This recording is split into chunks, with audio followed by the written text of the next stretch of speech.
Le maître nageur doit atteindre le nageur le plus rapidement possible. Sa vitesse sur le sable est de 1,2 mètres par seconde. Pas rapide, mais le sable est peut-être mou, le bonhomme aussi, et on n'est pas à Malibu. Sa vitesse dans l'eau est 0,9 mètres par seconde. Bon, ces vitesses ont été choisies de façon que la vitesse dans l'eau soit les 3/4 de celle sur le sable. Alors, à quel endroit doit-il entrer dans l'eau?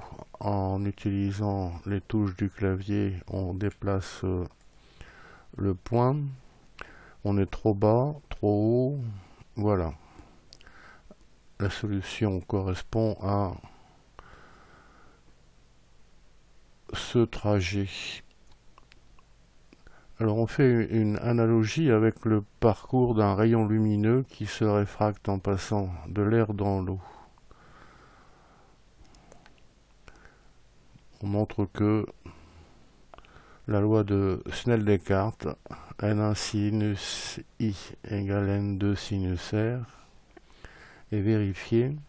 N1 c'est l'indice de l'air, c'est 1, N2 l'indice de l'eau, ici 4/3.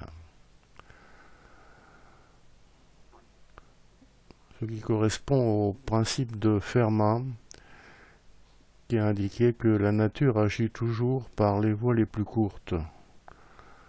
Ce principe est à la base de toute l'optique géométrique classique.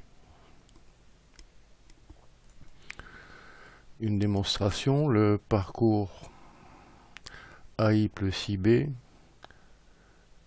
est minimum quand effectivement cette relation de Snell-Descartes est vérifiée. La démonstration est faite ici.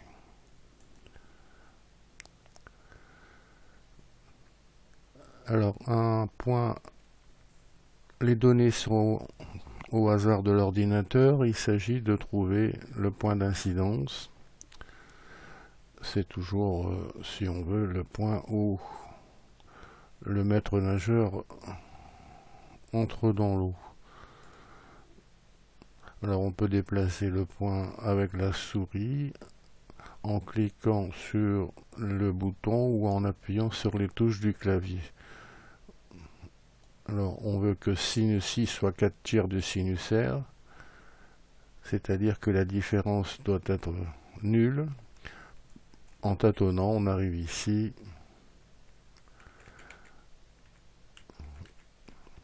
à 0,01, c'est pas très loin, on est passé dans le négatif.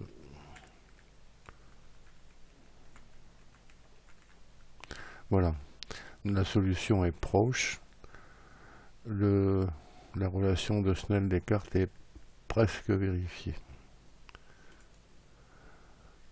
Ensuite, une construction géométrique dite de Descartes.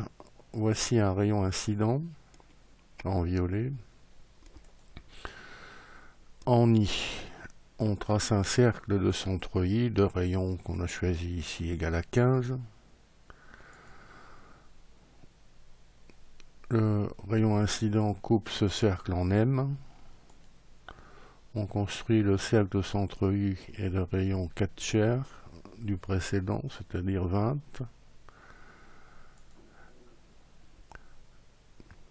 La perpendiculaire par M à la droite bleue coupe le plus grand cercle en N et IN est le rayon réfracté. On montre que cette construction vérifie bien la relation de Descartes. Enfin, une façon d'utiliser cette construction de Descartes, l'ordinateur a donné des points au hasard, on va en prendre d'autres. Alors, il s'agit de faire la construction de Descartes en regardant les droites vertes horizontales. Cette construction sera faite quand les droites vertes coïncideront. Voici, en déplaçant avec la souris pour commencer. Bon, là je suis pas très loin. Ça semble très proche. Avec les boutons ou les touches du clavier, on peut être plus précis. Voilà, alors un zoom avant. Voici une solution.